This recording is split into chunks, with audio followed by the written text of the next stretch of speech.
وَلَقَدْ يَسَّرْنَا الْقُرْآنَ لِلذِّكْرِ فَهَلْ مِن مُّدَّكِرٍ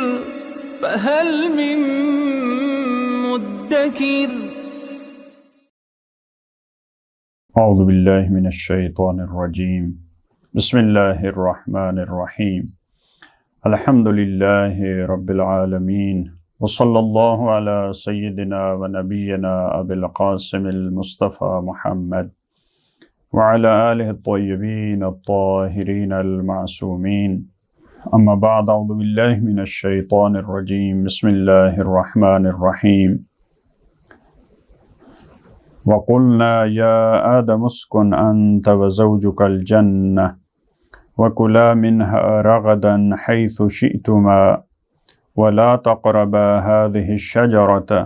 فَتَكُونَا مِنَ الظَّالِمِينَ صدق اللہ العلی العظیم۔ سورہ بقرہ میں حضرت آدم، ان کی تخلیق، ان کا جنت میں رہنا، پھر وہاں پہ ان کی آزمائش، امتحان، پھر جنت سے نکلنا، پھر زمین پہ آنا، اس واقعہ کو ایک حد تک آپ کہہ سکتے ہیں اجمالی طور پہ سورہ بقرہ میں بیان کیا گیا۔ اس کی کچھ تفصیلات کو سورہ اعراف میں اور کچھ حصے کو سورہ طٰہٰ میں بیان کیا گیا۔ یہاں پہ حضرت آدم کو پروردگار کا تعلیم اسماء، پھر حضرت آدم کا فرشتوں کو باخبر کرنا، فرشتوں کا اپنی کم علمی کا اعتراف کرنا، حضرت آدم کے سامنے سجدے میں گر جانا، ان کی تعظیم کرنا اور ابلیس کا انکار کرنا، اس کو بیان کرنے کے بعد 35 نمبر آیت میں فرمایا وَقُلْنَا يَا آدَمُ اسْكُنْ أَنْتَ وَزَوْجُكَ الْجَنَّةَ، اور ہم نے کہا،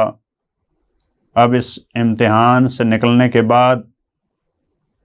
حضرت آدم کا جو جنت میں قیام ہے اس کے بارے میں چند آیات میں، اور ہم نے کہا اے آدم اسکن، تو ساکن ہو جا، انت، تو، وزوجک الجنت، تو اور تیری بیوی جو حضرت حوا، ان دونوں کو حکم ہوا کہ آپ جنت میں قیام پذیر ہو جائیں، وَكُلَا مِنْهَا رَغَدًا، اور آپ دونوں اس میں سے کھائیں، رغداً، فراوانی کے ساتھ، بغیر روک ٹوک سے آپ کھائیں، حیث شئتما، حیث مکان کے لیے آتا ہے، جس جگہ سے تمہاری مرضی ہے، اپنی چوائس کے مطابق، اپنی مرضی کے مطابق استفادہ کریں، کھائیں، وَلَا تَقْرَبَا هَٰذِهِ الشَّجَرَةَ، اور تقربا یعنی قریب، لا تقربا یعنی قریب نہ جانا، تم دونوں قریب نہ جانا، وَلَا تَقْرَبَا هَٰذِهِ الشَّجَرَةَ، اور اس خاص درخت کے قریب نہ جانا، فَتَكُونَا مِنَ الظَّالِمِينَ، تم دونوں ہو جاؤ گے ظالمین میں سے۔ دیکھیں پروردگار عالم، یہ بڑا واضح ہے قرآنی آیات سے کہ حضرت آدم کی خلقت زمین کے لیے تھی، خلافت الہی اور نمائندہ الہی زمین کے لیے تھے، لہٰذا انہی آیات کے شروع میں دیکھیں انی جاعل فی الارض خلیفہ، تو جنت میں حضرت آدم کا رہنا یہ ایک عارضی قیام تھا، آپ کہہ لیں یہ ایک سکھانا تھا، جو چیلنجز ہوں گے زمین پہ ان کی تجلی اور ایک جھلک کے طور پہ انہیں جنت میں عارضی طور پہ رکھا گیا، اور ان کو بتایا گیا کہ زمین میں جانے کے بعد اس طرح کا تمہارے ساتھ ماحول پیش آئے گا، تم اس طرح کی سختی آئیں گی، اس طرح کی رکاوٹیں ہوں گی، بعض چیزیں ہوں گی جنہیں تم نے انجام دینا ہوگا، بعض چیزوں سے تمہیں رکنا ہوگا، گمراہ کرنے والی طاقتیں ہوں گی، تمہیں اپنے آپ کو بچانا ہوگا، اگر تم نے اپنے آپ کو بچا لیا تو تم جنت میں آؤ گے، اس درجے پہ فائز ہوگے، ثواب الہی ملے گا، اور اگر تم نے نافرمانی کی ان فرامین کی. لہٰذا یہ ایک پورا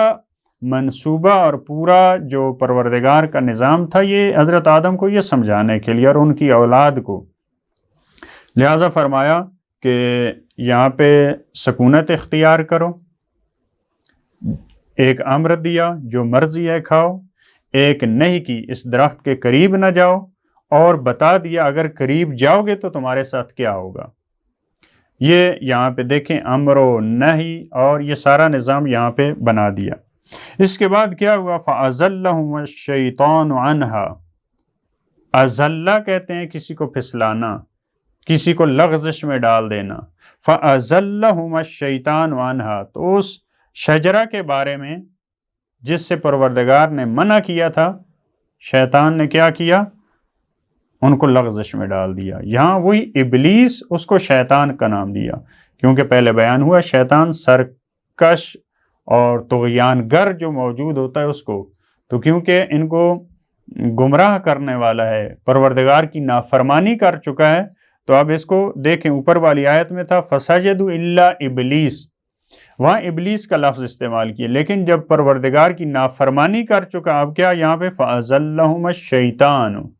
اب یہاں پہ نہیں فرمایا فَأَزَلَّهُمَ إِبْلِيسُ، اب اس کا نام ساتھ شیطان بھی آ گیا. شیطان نے، اسی ابلیس نے ان کو لغزش میں ڈال دیا. کیسے ان کو لغزش میں ڈالا، کیسے ان کا قدم پھسل گیا، اس کی تفصیلات بعد دوسرے سوروں میں آئیں گی، وہاں پہ بیان کیا جائے گا. فَأَخْرَجَهُمَا مِمَّا كَانَا فِيهِ، حضرت آدم اور حوا جس جگہ پہ تھے، جس جنت میں تھے، یہ باعث بنا کہ وہاں سے نکال دیا اس نے ان کو، یہ باعث بنا کہ وہاں سے حضرت آدم اور حوا کو نکال دیا جائے. وَقُلْنَا اهْبِطُوا بَعْضُكُمْ لِبَعْضٍ عَدُوٌّ، اس کے بعد نتیجہ کیا ہے؟ ہم نے کہا کہ تم اتر جاؤ، تمہارے بعض کے دشمن ہوں گے. اس کی تفصیلات ہم نے عرض کیا سورہ اعراف اور سورہ طٰہٰ، وہاں پہ بھی بیان ہوگی. اہبطوا، ایک تھوڑی بڑی جگہ سے چھوٹی جگہ منتقل ہونے کو بعض اہل لغت کہتے ہیں، اس کو حبوط کہا جاتا ہے، اور اس میں تھوڑی سختی ہوتی ہے، تھوڑی آپ سمجھ لیں تحقیر ہوتی ہے جو نزول میں نہیں ہوتی. البتہ شاید اتنا یہ محکم نظریہ نہ ہو، کیونکہ ہماری روایات میں حضرت جبرائیل کے بارے میں بھی حبط کا لفظ موجود ہے، فحبط جبرائیل، لہٰذا یہ لیکن شاید وہ بلندی سے جو اس طرف آتے ہیں، حالانکہ ہم اس چیز کو فرض کریں تو ممکن ہم یہ کہہ سکیں کہ اس کو اترنا ایک بڑا جو مقام ہوتا ہے اس سے چھوٹی جگہ پہ آنا ممکن ہے، ہم اس طریقے سے ہم اس کو کہہ سکتے ہیں حبوط. ہم نے کہا کہ اتر جاؤ، تمہارے بعض کے دشمن ہوں گے. وَلَكُمْ فِي الْأَرْضِ مُسْتَقَرٌّ وَمَتَاعٌ إِلَىٰ حِينٍ، اور تمہارا زمین میں ٹھکانہ ہے. مستقرن قرار سے ہے، جو ٹھکانہ ہوتا ہے، جو انسان کے ٹھہرنے کی جگہ ہوتی ہے. وَمَتَاعٌ، اور سامان زیست، اور تمہاری زندگی کا سامان موجود ہے یہاں پہ إِلَىٰ حِينٍ، ایک وقت کے لیے. ہین زمانے کو کہتے ہیں، ایک خاص وقت کے لیے. البتہ یہاں بھی خوبصورت لفظ استعمال کیا پروردگار نے، مستقرن و متاع. متاع کہا جاتا ہے اس سامان زیست کو جو کچھ استفادہ کے بعد ختم ہو جائے، لہٰذا اس وجہ سے فرمایا یہ متاع ہے زمین میں تمہارے لیے إِلَىٰ حِينٍ، ایک زمانے تک، ایک خاص. اس کے بعد والی آیت میں فَتَلَقَّىٰ آدَمُ مِن رَبِّهِ كَلِمَاتٍ فَتَابَ عَلَيْهِ، حضرت آدم کو جب معلوم ہو گیا کہ انہوں نے یہ کام نہیں کرنا چاہیے تھا، علماء کی اصطلاح میں جب ترک اولا ہو گیا، کیونکہ جو لا تقربا یہ نہیں ہے، علماء فرماتے ہیں یہ نہیں تحریمی نہیں ہے، یعنی یہ حرمت والی نہیں ہے. کیوں؟ کیونکہ احکامات کا آغاز، شریعت کا آغاز یہ زمین پہ آنے کے بعد ہوتا ہے. وہاں تو یہ جو رہائش پذیر تھے حضرت آدم، وہاں پہ اصلاً حضرت آدم نبی ہونے کے عنوان سے وہاں شریعت نہیں تھی، لہٰذا وہ امر نہیں اس طرح کے نہیں تھے جو آج مولوی ہوتے ہیں، ان کو امر و نہی مولوی کہا جاتا ہے کہ اگر اس نہی مولوی کی انسان مخالفت کرتا ہے تو وہ حرام کام ہوتا ہے اور گناہگار ہوتا ہے. وہاں نہیں ارشادی تھی، یعنی آپ ایسا کام نہ کرو، اگر کیا تو یہ آپ کا نقصان ہوگا، اگرچہ اس کے نقصانات بھی اپنی جگہ پہ ہیں، اس کے بھی نقصانات ہیں۔ جیسے ڈاکٹر کہتا ہے اگر آپ نے میٹھا کھایا تو آپ کے لیے یہ اس کے آثار ہیں، یہ مشکلات پیش آئیں گی، ممکن ہے انسان مریض ہو جائے، ممکن ہے انسان کی موت واقع ہو جائے، لہٰذا اس کے نقصانات اپنی جگہ پہ۔ لہٰذا جب حضرت آدم نے یہ محسوس کیا، ان کو علم ہوا کہ انہوں نے یہ ترک اولا بھی نہیں کرنا چاہیے، یہ خطا نہیں ہونی چاہیے تھی، کیونکہ پروردگار نے حکم دیا تھا کہ تم نے یہ کام نہیں کرنا۔ فَتَلَقَّى آدَمُ مِن رَبِّهِ كَلِمَاتٍ، تو حضرت آدم نے اپنے رب کی طرف سے کچھ کلمات دریافت کیے، فَتَابَ عَلَيْهِ، اور پروردگار نے ان کی طرف رجوع کیا۔ تابہ علیہ، پروردگار کے لیے بھی تابہ کا لفظ استعمال ہوتا ہے اور بندے کے لیے بھی۔ پروردگار کے لیے جب استعمال ہوتا ہے فتاب علیہ، پروردگار نے ان کی طرف رجوع کی، اپنے لطف کے ساتھ، اپنے کرم کے ساتھ، اپنی بخشش کے ساتھ پروردگار نے ان پہ رجوع کی۔ انہ هو التواب الرحیم، یقیناً وہ بہت زیادہ معاف کرنے والا، بہت زیادہ توبہ قبول کرنے والا اور مسلسل رحمت نازل کرنے والا ہے۔ اس آیت میں اور ان آیات میں ہمارے لیے پیغام ہے کہ آدم اور ابلیس کا فرق یہی ہے۔ آدم اور انسان یہ خطا کرنے کے بعد کہتا ہے پروردگارہ میں نے غلطی کی ہے، مجھے معاف کر دے۔ ابلیس غلطی کرنے کے بعد ڈٹ جاتا ہے، اس لیے وہ ابلیس بن جاتا ہے۔ تو آئیں دعا کریں پروردگار سے کہ اگر ہم سے زندگی میں کبھی کوئی خطا، لغزش، گناہ سرزد ہو جائے تو ہم بھی جلدی سے بارگاہ پروردگار میں پلٹیں اور اس کی بارگاہ میں گریہ وزاری کرتے ہوئے اپنے گناہوں کی معافی مانگیں۔ یقیناً وہ معاف کرنے والا ہے، وہ تواب ہے، وہ رحیم ہے، وہ ضرور معاف کر دے گا۔ اللہم صلی علی محمد و آل محمد۔